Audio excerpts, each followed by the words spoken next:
Let's get ready to rumble. Yes, we're back. It's episode 112 of the Hibs Ramble. How are we? It's the last ramble of 2024. It's me, your host Liam, and I'm joined by the absolutely fantastic, amazing, and gorgeous Mr. Shaun Corrigan. Today, how are we, mate? I am very, very well. Thank you very much. Good to hear it. Good to hear it. 4 wins on the bounce for the Cabbage. Apart from Hibs making your life brilliant, how's your festive period been? Definitely enhanced by a certain victory at Tynecastle, that's for sure. All in all, very, very good year. Yeah. Happy days then, mate. Brilliant.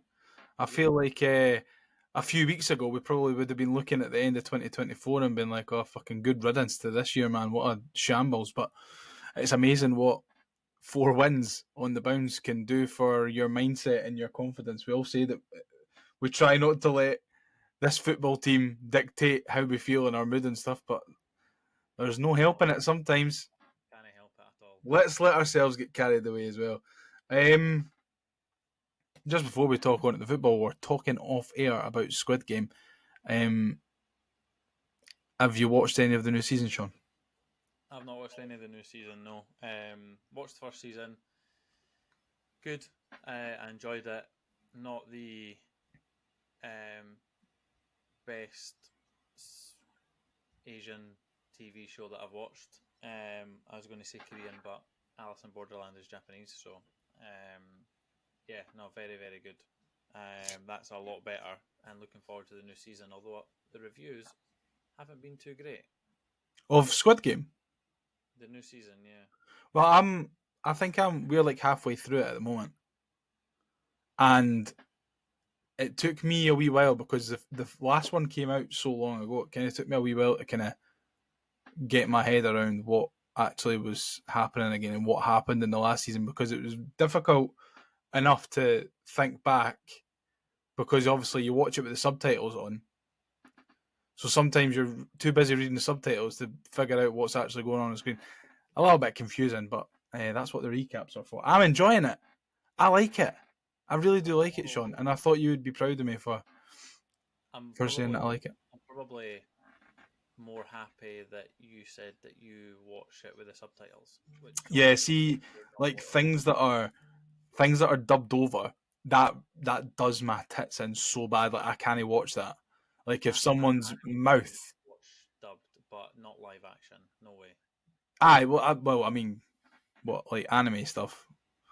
Just any animation in general, you can get away with watching that dubbed, but live action you can't. It's an yeah, no, the live action stuff, because it's annoying actually, because there's so many good things. So because sometimes I just can't be bothered, like watching something that's in a different language and reading subtitles and stuff. Like if I want to just have an easy watch, then I'll not. Like it can be a bit of a pain in the arse, but Squid Game is an exception, and yeah, when it's dubbed over, it does my tits in. Like when the mouth doesn't match up with the words that's coming out of it. Yeah, That's I my don't heat think in. there was any need for the second season, but I didn't think so either. But we'll see how this one ends. If anyone has finished it, please no spoilers. They're making just because we're talking about those kind of shows, they're making a new season of Alice in Borderland, and there's absolutely no need for that. This annoys me about telly shows is when they obviously just get a little bit too thingy. There was something that I watched. There was no need for it. I watched something and it was I can't remember what it was. And then they were like, "Oh, it's a new season coming," and I was like, "Well, what's the point? Like, it doesn't make much sense to me." That's one of my pet peeves, to be honest, Shaun, is unnecessary sequels and remakes. Agreed. Well, that's the end of this episode of the movie Ramble and the Netflix Ramble, and we will join you back when we talk about the football. Right, Kilmarnock at home yesterday, 1-0 win, continues our fantastic run of form, 4 wins on the bounce. Were you confident going into it, considering that we were coming off a derby win and it was going to be a full house at Easter Road? These are the kind of games that we would usually trip up in. See, if we hadn't won it at Audrey and we hadn't won at Tynecastle, I would have probably went into this game more confident, which sounds ridiculous to say.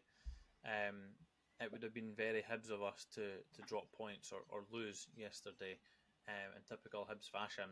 So the fact that we were able to grind out a result in what ultimately was a pretty drab game just kind of goes to show where our squad is at the minute and where our confidence is as a team, as a club, as a fan base at the minute, where we were going into that game expecting to win. We've not been great at home this season. Second worst team at home in the league prior to the weekend or the fixture just there. And Killie have been dreadful away from home. So something had to give, and thankfully it was in our favour. Yeah, I feel like talking about the game as a whole, that is a game that earlier in the season we probably would have crumbled towards the end. I know that they ended the game with 10 men and stuff, but just kind of before we get into the nooks and crannies of the game, I just felt like that was such a changed performance from what we've been used to seeing from Hibs this season, especially at home, when it comes to trying to grind out a result and actually being solid at the back rather than making the wrong decisions and having those moments in which we're not doing the right thing, and that's what's killing it for us and killing the game and essentially losing us points. That never happened yesterday, and I think it's kind of paints the picture of where we've been and where we are now, and I think it's such a positive improvement, and you can see the mindset is starting to switch a wee bit. Yeah, I think to sit here now and say that we've had 5 wins out of 6. The game that we lost, we arguably battered Celtic, especially in the first half anyway. Just didn't put our chances away, and we were very unlucky to come away with anything from Celtic Park, which is crazy to say considering it's away to Celtic Park and we ended up getting beat 3-0. But where we are at the minute is in a very, very good place. I can't remember the last time we as a club as a collective, and I include the fan base in that, have been in such a good position. I know we won 4 games in a row under Lee Johnson in October 2023, but the club wasn't really in a good place. The fan base wasn't really in a good place then, whereas now it seems like everything is kind of coming together. And we spoke about it on one of our previous episodes about the fact that maybe the signs have been there that everything was going to click, and it was just a case of cutting out silly individual errors and maybe try to get a little bit more out of players for longer periods in a match. And now that we're getting that, we're now getting the results as well, and long may it continue. Do you think that's kind of what's setting us apart from us and the teams that are towards the bottom of the table? Your Ross Counties, your St Johnstones and Hearts. Obviously, we've always seemed to have had that quality there, and it was just a case of the individual errors were coming thick and fast, when in actual fact it wasn't because we were shite, it was just because Lady Luck wasn't particularly on our side. It's probably a mixture of both, because if you look at the Hearts squad and then look at our squad, you would maybe only take 1 or 2 from the Hearts squad and put into our squad now. But at the beginning of the season, or just after the start of the season when we were going on that winless run, you probably wouldn't get many Hibs players in the Hearts squad. Mm-hmm. So it's just the upturn in fortune for us, and obviously Hearts just haven't been able to put anything together. And that's pretty much how Scottish football works. I can't remember if it was you or Craig that mentioned it, but on the last episode we could go on a wee bit of a run here, mm-hmm. and see ourselves comfortably in the top half or in a European spot, and that seems to happen in Scottish football year on year. Aberdeen have started the season like a house on fire, but they've not won in 7 games, and they're still a point or 2 off second place. Longer than that now. I think it's 8 You games. know what I mean? 8 games now. So, and they're still in touching distance of second. Mm-hmm. And then the season before that, you've got, was it Aberdeen that went on that run? And then the season before that, it was Hearts that went on that run as well. So, listen, I would rather end the season strong than start it strong. I'd rather be in our position form-wise and momentum-wise than Aberdeen at the minute. Obviously, I would rather be in Aberdeen's position. Mm-hmm. But from a club's perspective and a player's mentality perspective and confidence levels, I would rather kind of where we're at. But that could quickly turn on its head again. Absolutely. To get a couple of defeats, and obviously, hopefully that doesn't happen. Have you spotted Zorro climbing up on my wee chest of drawers there? Change should have been the background of you instead of the background of me. I know it does make a change. Yeah. He's just trying to get famous because we've got 2,000 Twitter followers now. He's wanting to get a slice of the pie. But listen, we'll talk quickly about the game. My favourite phrase, Shaun, is a fat load of nothing, and that's what yesterday's game really was. Yes, it could have been a bit of a banana skin for us. Probably a difficult opponent. A McInnes team coming to Easter Road is never an easy team to play against, considering the way that he likes to set his sides up. But we saw 2 changes from the side that started at Tynecastle on the 26th, and that was Ellie Yuan, who dropped out the squad completely, and Warren O'Hora, who dropped to the bench, and in came Junior Hoyle and Lewis Miller. Now, Ellie Yuan being completely out the squad, the Hibs website said that it was a knock, but Shaun, there's been a little bit of murmurs on the private message board that Ellie Yuan might well just be away in January. Do you think that his exclusion from the squad yesterday might have anything to do with that? No, I don't. He might well be away, whether it's in the summer or in January. But no, I wasn't surprised to see him not involved yesterday. He's had a strong run of games recently, most games playing lots of minutes and having a big impact on the outcome of our matches in recent weeks as well. So I wasn't surprised to see like Lewis Miller come in and Junior Hoylett come in. I don't know how Junior Hoylett missed that chance to like 2 yards out. Yeah. That's a different conversation altogether.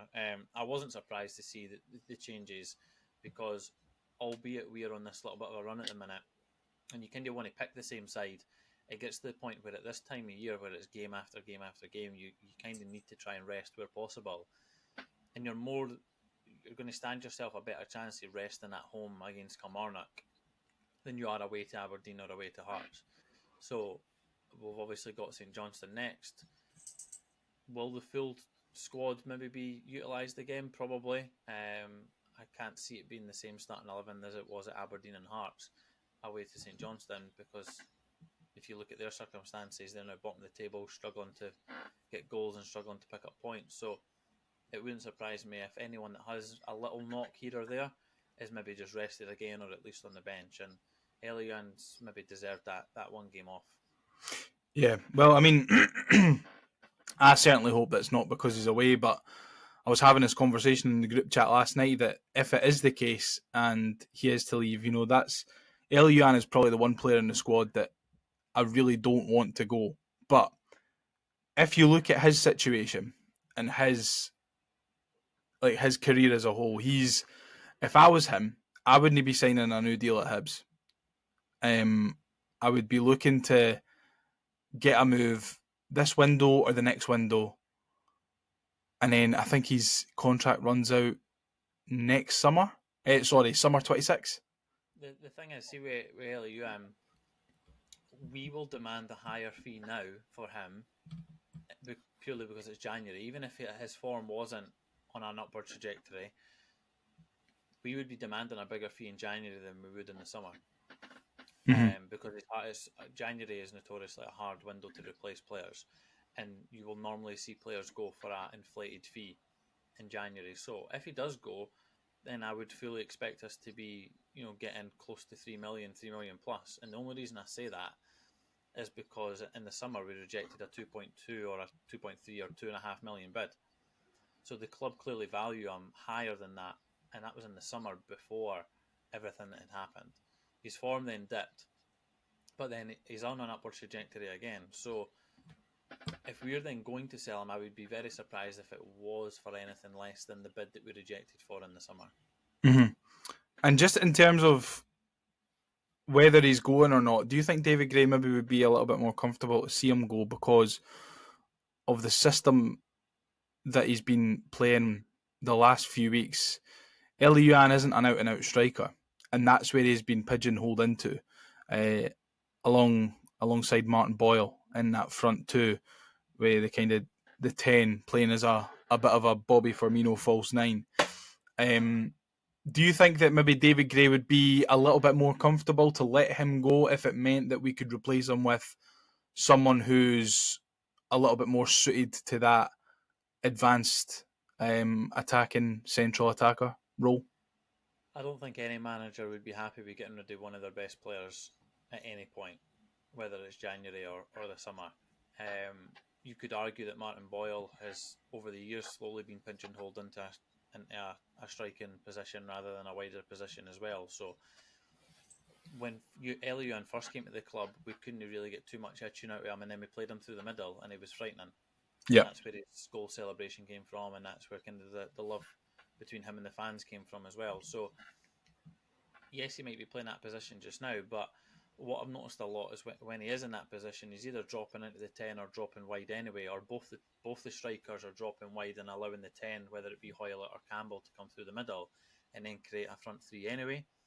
So I understand why at the minute we're playing with Boyle and Yuan, because of the flexibility that they can give us of being able to go wide and drop into a 10 or a wide position. It's obviously David Gray would be fine with letting him go if the club got a good fee and we could replace with someone of a similar quality, if not better. But what are the chances of that? Again, in January are very, very slim. This is where you probably got to lean on the Black Knights group, right? And hope that if he does go, then hopefully the club have got something lined up, ideally probably through the Black Knights group, who can come in right away and we're not left 4 weeks without someone of the quality of Eliuan. Yeah, but what we need to be wary of now, because of the rich veiny form that and the confidence our squad has now, we need to make sure it's the right type of personality as well. Yeah. It's a bit different if like the mood's down and we're struggling to find a win. You can bring pretty much any player in, and that could potentially lift the mood if they're of a good quality. But see, when it's the shoes on the other foot and you're playing very well and you're getting so like 5 wins and 6, and the confidence is sky high within the players and the fans are buying into it and there's a real togetherness. Mm-hmm. You then need to watch what type of players that you bring in, because someone that is going to move in January to a club like Hibs more than likely will not be playing somewhere else at the minute. It's not going to be someone's star man. So they're then not going to be happy coming in and maybe being a bit part player. They're going to want to come in and play. Are they going to be good enough? I mean, mentally, are they going to be strong enough to be able to cope with the Scottish game or playing for a club like Hibs? So that's why January is difficult enough to recruit, but to then replace your best player if Eliuan does leave, and then on top of that, make sure it's the right type of person and the right quality, it's a very, very hard mixture to find. Yeah, completely agree. But so if I had to put you on the spot here, Shaun, and say, do you think Eliuan will be a Hibs player come the 1st of February? Yes. You think he will? Yep. Well, that's good enough for me. That's good enough for me. Well, before we even get to the January transfer window, we've still got a game to talk about, and that was the Kilmarnock game that we started talking about before we get sidetracked. 1-0 at home. Nectar Triantis popping up from a Nicky Cadden shock corner to grab his first goal for the club. Another game where we didn't really see an awful lot of attacks or an awful lot of real clear-cut chances for Hibs, but kind of goes back to what you were saying, Shaun, a few weeks ago in terms of we're starting to become more clinical with the chances that we are getting. Yeah, and I think the biggest takeaway from the weekend as well is being able to keep a clean sheet. the fact that we obviously got the 3 points is great, and we managed to score a goal. We managed to break down a very difficult Kilmarnock side. I know they've not travelled well, but it's a Derek McInnes side. We would have had us set up. He spoke on the radio about how difficult it was to keep track of Boyle, Hoylett, and Yuan because of exactly what I was saying about the two of them splitting and then one coming through the middle and the three of them all interchanging. So Killie done a reasonably good job at being able to contain us. But then, having someone like Nicky Cadden in the side is an absolute gem, considering he can kind of deliver balls like that, and obviously that led us to get the breakthrough. And then from that point, you're then hoping, from a Kilmarnock's perspective, that they're then going to open up and try and make the game a little bit more pleasing on the eye, and that obviously didn't happen, probably down to the red card as well. But for me, keeping that clean sheet was just as important. That would have done the back line the world of good, especially at Lewis Miller coming in and ultimately stepping up to what I'd been doing already. Mm-hmm. I felt like we were very, very comfortable, really, throughout the full game. We probably could have turned it on and moved through the gears, but it's been a very busy period, and we've played some very intense games at Tynecastle, at Pittodrie. We'll have another intense game coming up on Thursday there. So it was maybe the right game plan, get something and maybe protect it. Showed a different side to us and what we've had to. That game yesterday paired with Thursday kind of goes hand in hand in terms of maybe working hard to grind out a result and just being solid defensively instead of just blowing teams away with 3-1s and 3-0s and what have you.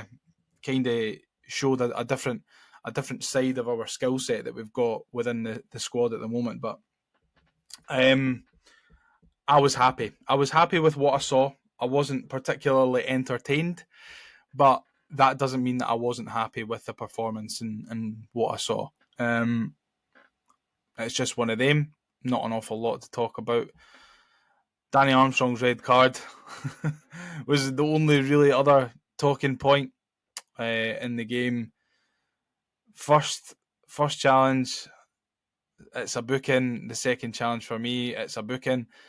Craig didn't seem to think so in the group chat last night. He thought that Armstrong never caught Iredale at all, but I've watched it back 5 or 6 times now, and I do think that he catches Jack Iredale's right leg, and that's why he goes down, and I think the sending off was justified.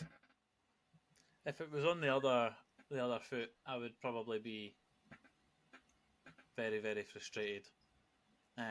Not necessarily like the Hibs player getting sent off, but more about like what is he meant to do. Like, you would want your attacker to go for the ball. I agree that it's 2 bookable offences and therefore it is a red card. So I'm not disagreeing with that part. However, Danny Armstrong seems to react late for the second one. It's like he comes in, the ball's already past him, and then afterwards he it's like a frustrated kick out a little bit, isn't it? And then he connects with Iredale as well. So listen, he's on a yellow card, so he would have needed to have been aware of that, and he should have been aware of that as well. But then again, from an attacker's perspective, he needs to be going for that, and I would be screaming at my striker if he didn't go for it. Mm-hmm. So it's one of those, like, do you go for it and try and connect with the ball and then run the risk? And he ran the risk, and obviously he got sent off, and that kind of killed the game for Kilmarnock and made it a bit easier for us as well.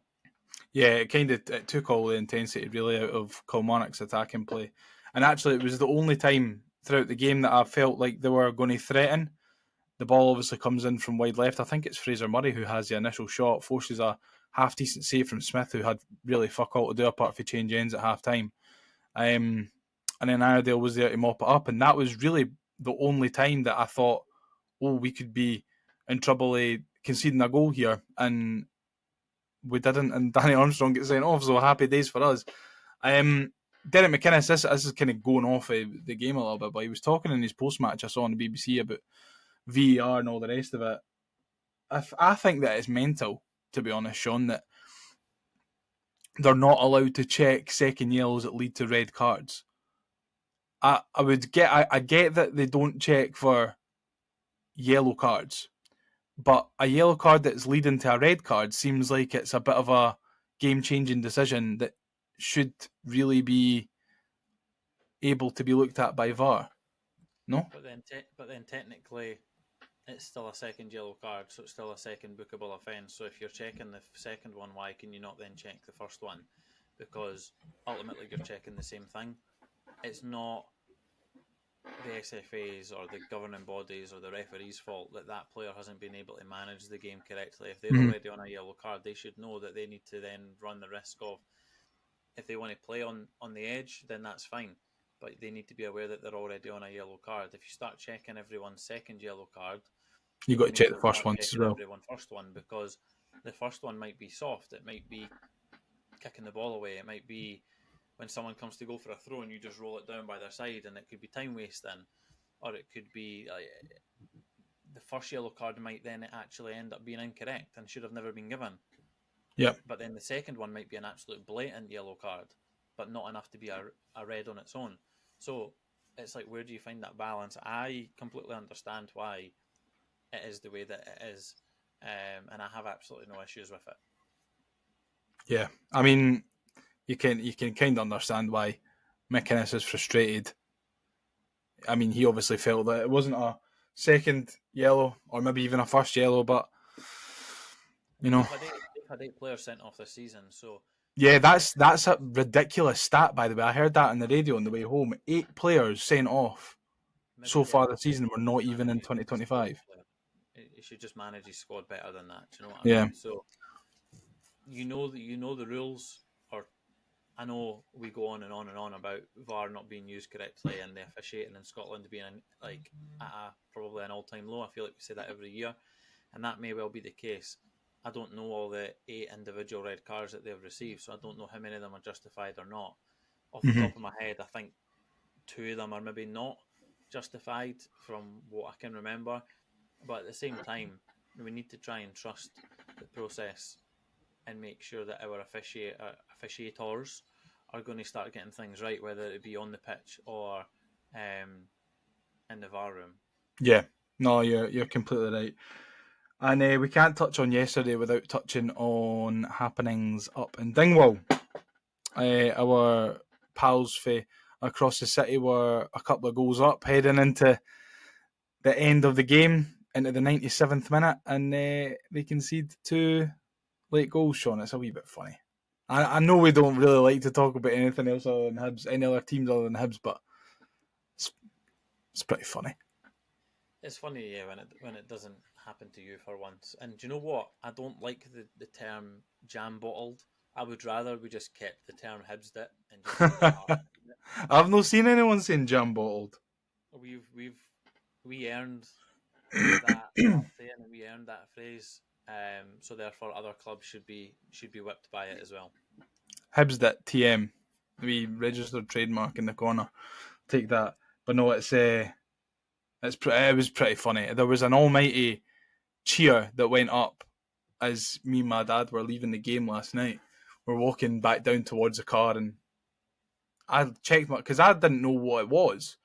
I just assumed that Hearts had won because it was 2-0, and then I looked at my phone and it said 2-1, and I went, "Oh, why are people cheering at 2-1?" And then I was like, "Oh, maybe Ross County have got a penalty or something."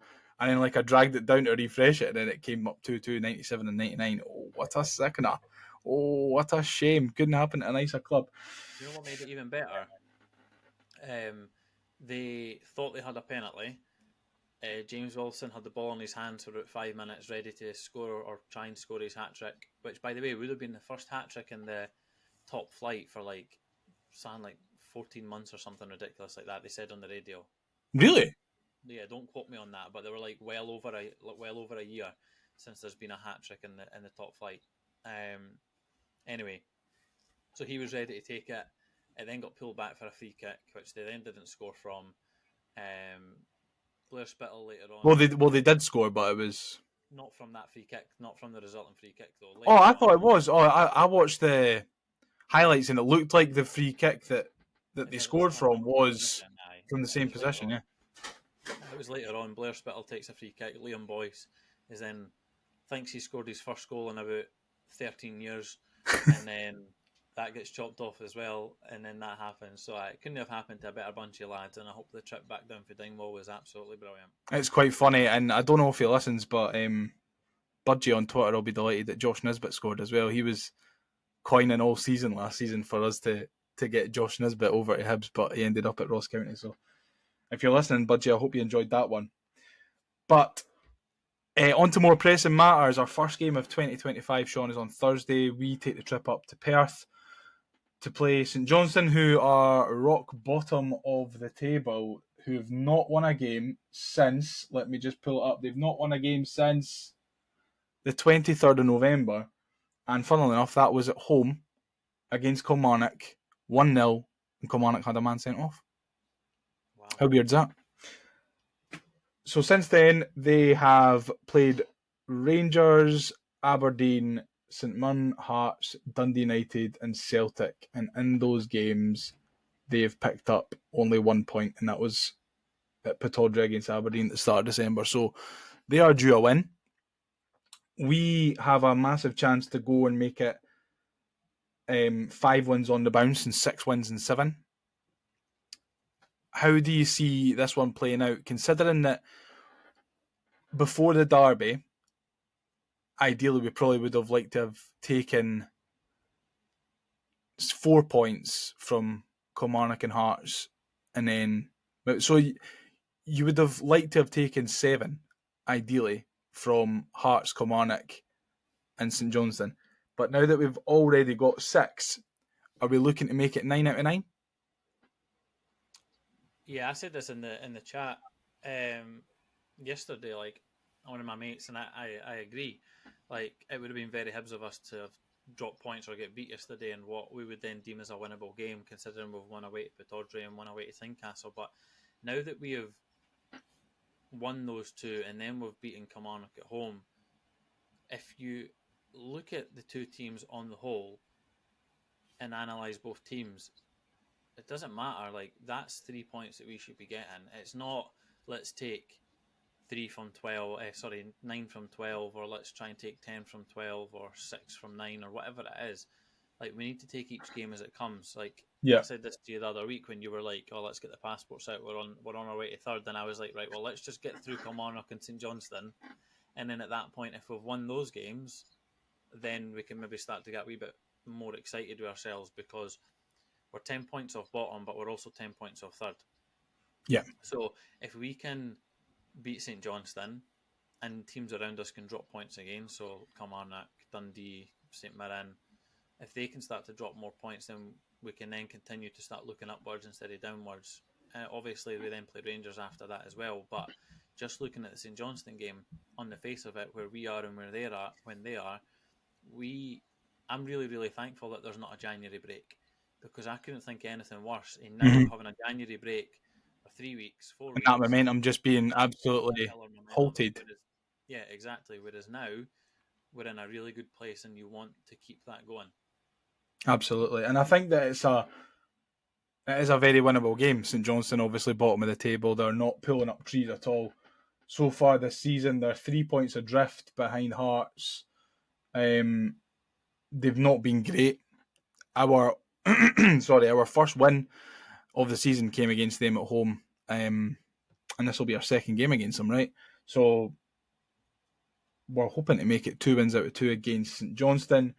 But I think after that, I mean, I don't want to look too far into the future because obviously we've got to take it game by game. We can't get too ahead of ourselves, like you said. We've got Rangers and Motherwell before the Clydebank game in the Scottish Cup. Yeah. So for me, I'd be looking to take 3 points on Thursday against St Johnstone. The Rangers game, they've not been great. If we could beat them, then that'd be amazing. If we could take a point, then that'd be amazing. But I think that's kind of down in my book anyway. Is we'll take nothing from that. But I think the more important game is in Motherwell, the game after that, because I look at the table now. We are sitting 7th on 24 points. Motherwell and St Mirren are sitting in 4th and 5th with worse goal differences than us, and they're 3 points ahead of us. So if everything went the way that we would want it to on Thursday, we could end up 5th, and would be, if Dundee United get beat, would be 4 points behind them.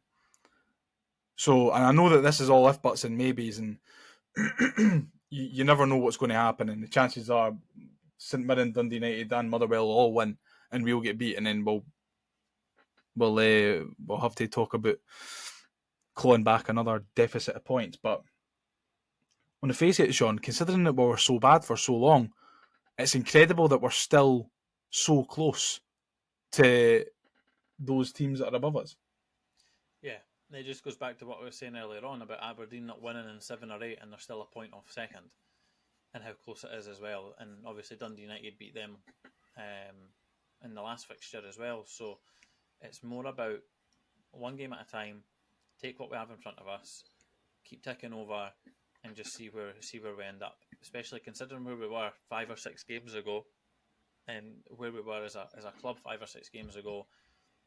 Let's just see where we're at. Let's just take the St Johnstone game, see if we can get anything for Rangers, rest people for Clydebank, and then obviously go into the Motherwell one for there and kind of see where we're at. Sounds good to me. I want to ask to you, Shaun, is do you want to answer the listener questions? Always. Now it's time to answer the Hibs Ramble listener questions. First off, we've got John McIntosh. Oh, go on. What's for dinner? I'm having a creamy gochujang beef rigatoni. That sounds incredible. Yeah, absolutely will be. That sounds so good. I'm having mince and ties. A staple. I love I it. fucking love mince and ties, man. So good. Next up, Crystal Mays. How good has Rocky been? He was outstanding yesterday. I think David Gray's alluded to it, and we've alluded to it a couple of times in recent weeks, that Rocky has been a massive part of this upturn in form. That goal against Aberdeen has given him a boatload of confidence, especially you look at the performance that he put in at Tynecastle in the derby.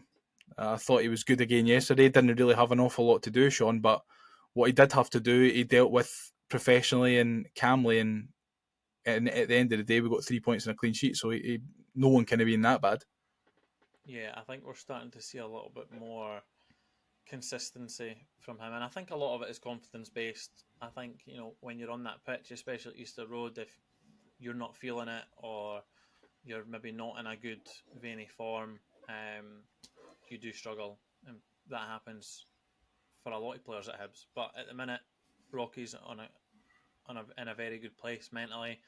He's in a very good place on the pitch as well, and week on week he's improving. And yeah, you could see even when under Shaun Maloney, you could see that the foundations were there of a relatively good player that just needed to be coached properly and settled. What people forget is he's still so young. Yeah. I think, how old is he? He's like 23 or something. I'm sure he's 24 maybe. You need to check that. He is. I'm sure he was like 22. Oh, he's 25. He's not that young. He's 25. But he would have been like 22 or 23 when he signed for Hibs, when he first came. He's only just turned 25, sorry. Yeah. Next up, Roddy Scott says, serious question. Have you any idea how to stop someone laughing? I just can't control myself. It's actually starting to hurt. Honestly, I've tried the other games, but I keep going back to the Ross County game. I think that's in reference to the glorious failure of what a way to end the year, our City neighbours. I tell you what, they'll be fuming with that, man. I've seen quite a lot of like TikToks and people moaning about their team and their owners and whatever's happening, and Budge and that, and Budge getting it tight because they're no winning games on the park. Sounds a little bit like what we were like maybe 5-6 weeks ago. Next up, Tom says, Nectar man of the match. Boyle ran his arse off for the team, but missed composure when Newell went off. Shows you what he brings to the team. Actually, we didn't talk about that when we were speaking about rotation, and giving players rests. It looked like Newell came off at half-time yesterday, maybe because of the knock that he's been carrying. I think Ahora was also carrying a knock. That's maybe why he dropped to the bench. So hopefully it's just kind of a precaution and Newell's going to be back for Thursday. But I thought Newell was good again yesterday for what he had to do. He then goes on to say, not pretty, but I'll definitely take the win. David Gray is the only man for the job and the club. Sorry. David Gray is the only man for this job, and the club, the players know it, and most importantly, the fans know it now as well. Love that. Next one is Rebel Hybe, and he says extend Rocky's contract immediately.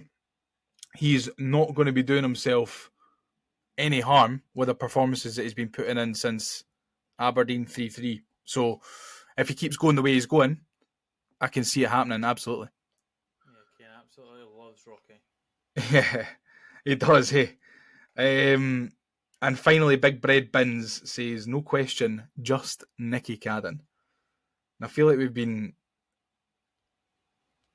talking up Nicky Cadden for weeks and weeks now, so it feels odd not to spend the whole episode talking about him.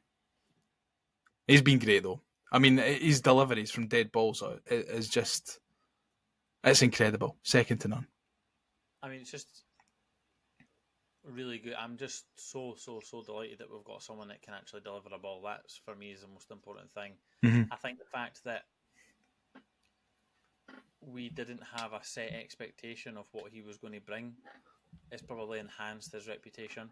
So the fact that we already had Chris here is probably taken a lot of the pressure off Nicky. Yeah. So just to finish us off before we go our separate ways, I think you've got a little bit of a 2024 Hibs Wrapped for us. Kind of. Yeah, kind of. So a couple of things me and Liam are going to go through. So if you haven't already seen it, one of the two topics have already been tweeted.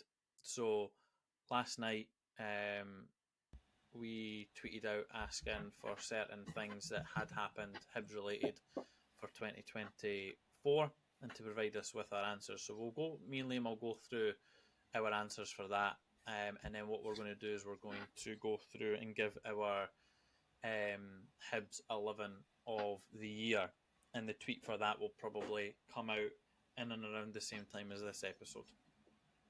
So, Liam, you replied to the tweet, as did I. So the six categories are favourite player of the year, biggest surprise of the year, favourite moment, favourite goal, best away day, and favourite non-Hibs related moment. Now, some of them will probably be very similar. However, if you haven't already, head over to our Twitter account, have a look at the tweet, look at the replies. Lots of very, very, very good replies in there. So Liam, yeah, kick us off. For 2024, who was your Hibs favourite player? I've put Josh Campbell. And I don't think that's come as any surprise to anyone who listens to this podcast, to be honest. No, I love that boy. Not surprised in the slightest. I went with LAUM. Maybe not our best player in 2024. But it doesn't. It's not. That's not what the thing was. It was your favourite player. Correct. That's exactly. So there's no wrong answers here. Correct.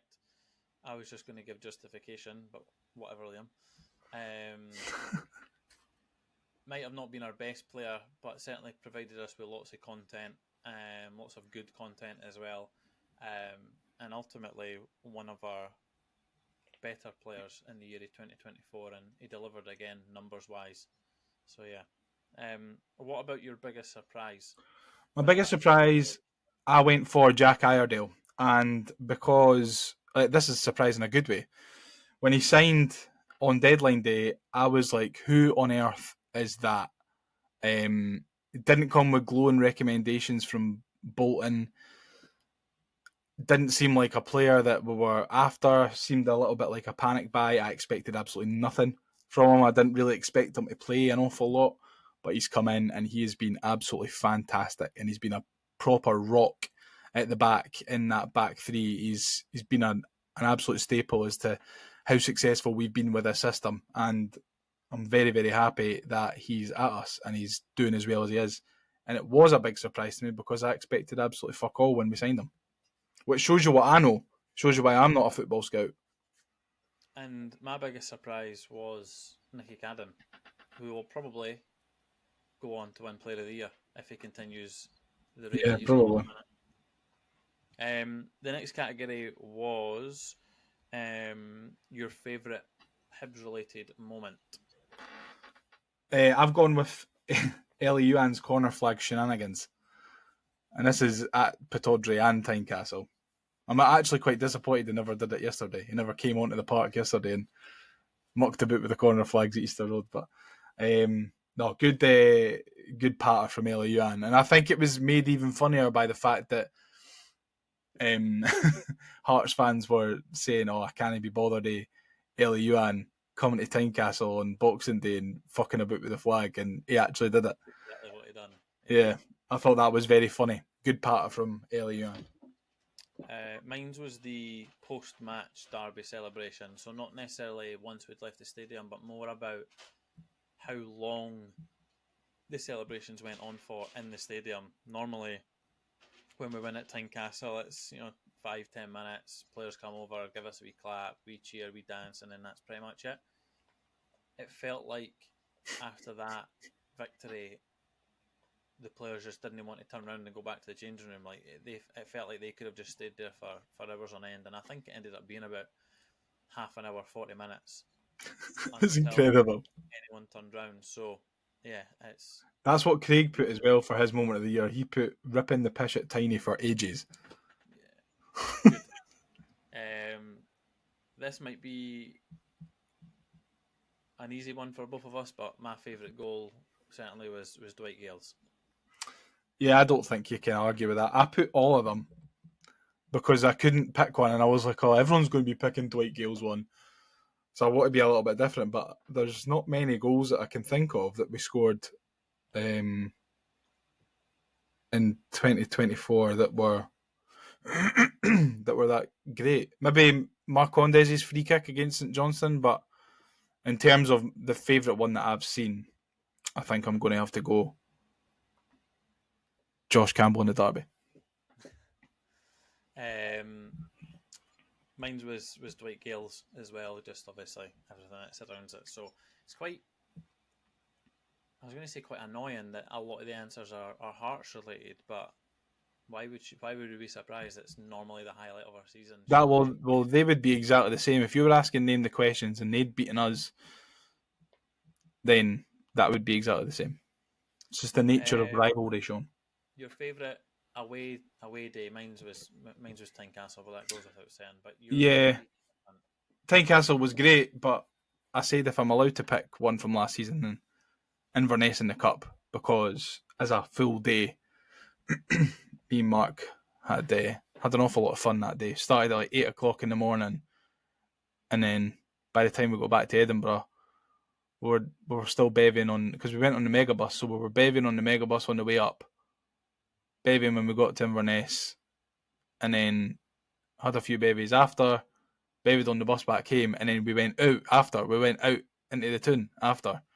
So it was a long day. It was an absolute slog, but it was in the year of 2024, so it counts. It was incredible. Don't remember a lick of the game. I remember chewing the lug off a policeman for the majority of the second half. And it wasn't until like a week after that I realised that Inverness had scored at the end and we never won 3-0. What was your favourite non-Hibs related content or moment of 2024? I had no idea. I had no idea what to put for this. So I just put having a brat girl summer. Could you elaborate on what that is, Liam? I don't know. I'm not really down with the kids, to be honest. I just know that Charlie XCX sings, I think the apple's rotten right to the core. I know that bit. I don't really know the rest. Maybe getting tickets to see Sabrina Carpenter's the best non-Hibs related moment. Yeah, I'll go with that. I feel like that's a low bar. Whoa. Come on. Sabrina Carpenter's. She's up there, man. But I'm assuming the tickets are for next year. Yeah, they are, aye. Right. But Ken, it was good because of the meltdown that everyone else that never got tickets ended up having. Got ya. So I don't know. That's actually quite sad that I need to think very hard about my favourite moment of 2024. The wee man started football classes this year. Oh, can I go? Can I change my answer again and go with that? The wee man started football classes. Good. So there we go. Mine's was being in Germany. You probably won't be surprised to hear that. Yeah. Not just being there for the second and the third Scotland match, but actually having tickets and being in the stadium as well. That'll probably be one of the best summers that I will ever have. And we didn't even win a game, and we only scored 1 goal. But you know what? I was there and I seen that goal. 2 goals actually. 2 goals. Because you got the own goal against you. Aye. So for me, it is the whole Euros 2024 experience, but in particular, being in Cologne, in the stadium for the national anthem and to celebrate Scott McTominay's goal. What was better limbs, Scott McTominay's goal or Dwight Gale's goal Scott on McTominay's. Thursday? Scott Really? McTominay. Yes. Is that the best limbs you've ever had? Is certainly top 3 Oh. to mind straight away.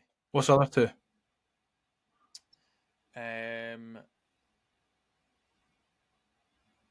One of the trips to Ibrox where we beat them 2-1 and 3-2 in the same season, so probably one or a couple of the goals maybe would be in there.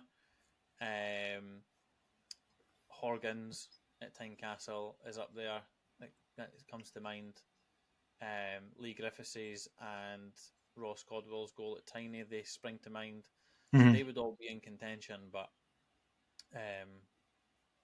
I didn't actually celebrate David Gray's winner at Hampden, hence why that. Did you just freeze? I just froze. I froze. That's what I was like for the equaliser. So I'm glad so I celebrated the winner.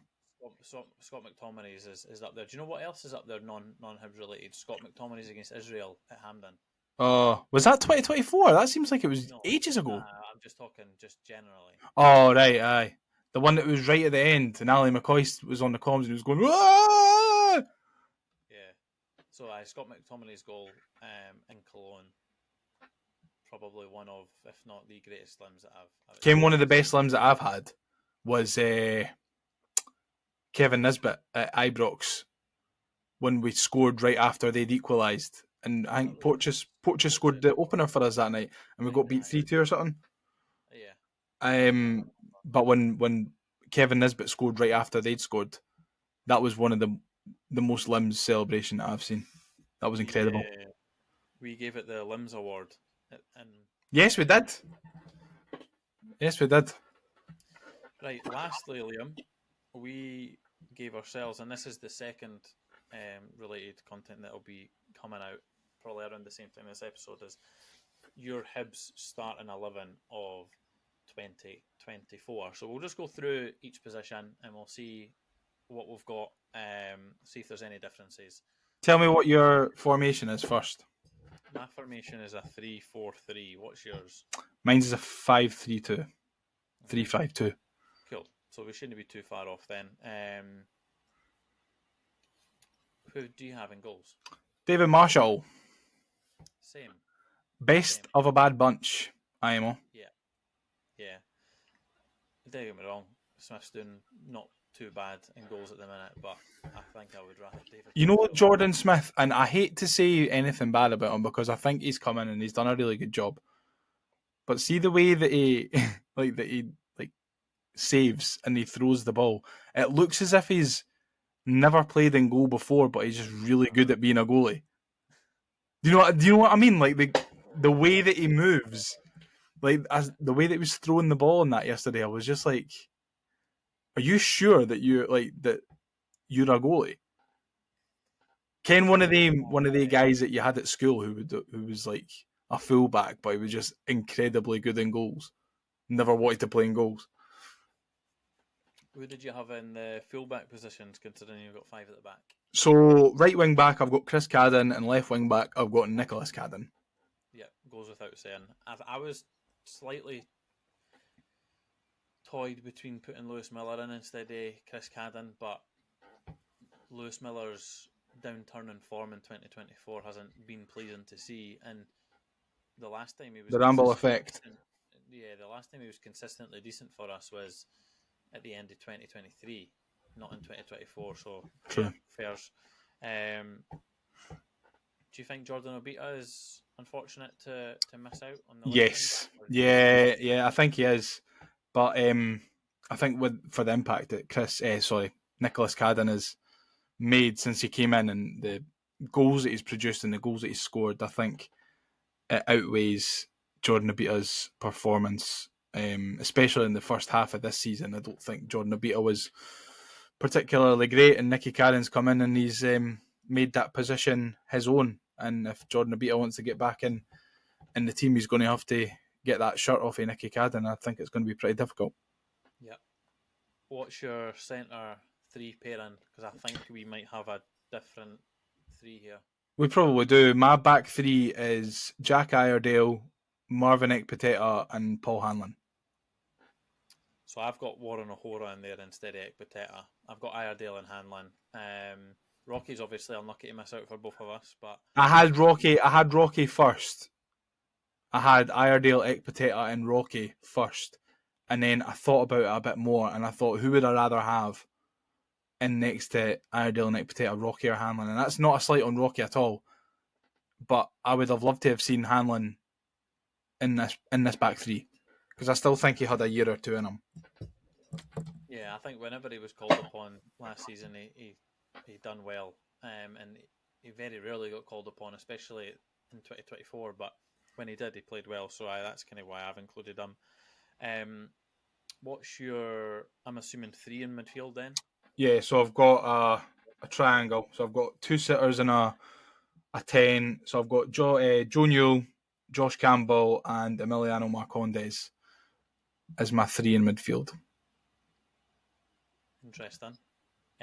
What was your thinking behind that? Well, Joe Newell, I think he's a class act. Josh Campbell, I wanted to have him in. I think he does an awful lot of work, and this is me being completely realistic now. This is not me with my Josh Campbell tinted glasses on. I think Josh Campbell is a good player, and I think the work that he does is really important when, if you've got a Newell and a Marcondes in there, you need someone like Campbell or Triantis or someone who's going to be a little bit more mobile and a bit more busy in the middle of the park. And I feel like Josh Campbell fits that pretty well. So I would maybe have Newell as a 6, Campbell as an 8, and then Marcondes as a 10, so kind of a lopsided triangle. But yeah, Newell and Campbell definitely. And then I think Marcondes, his quality kind of spoke for itself really, and he was brilliant when he came down.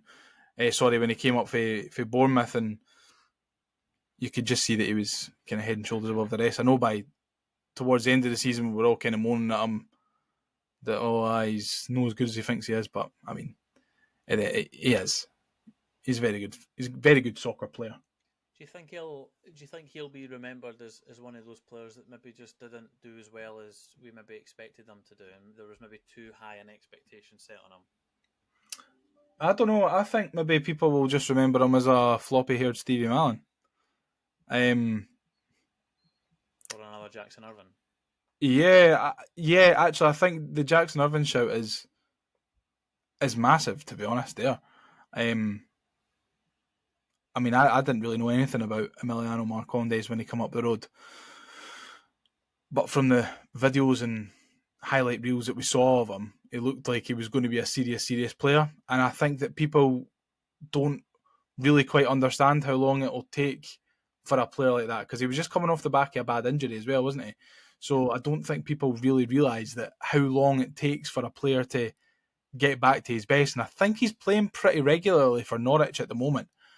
So it just kind of shows you how good a player he actually is to be playing week in, week out in a Norwich team who's probably tipped to do fairly well in the Championship this year. So maybe right player, wrong time. If he'd have been fit when he came up the road, I think we would have seen a completely different Marcondes. Yeah. But then you could probably argue if he was fit, he probably would be nowhere near Hibs as well. Do you know Yeah, what I mean? this is He's it. probably one of those.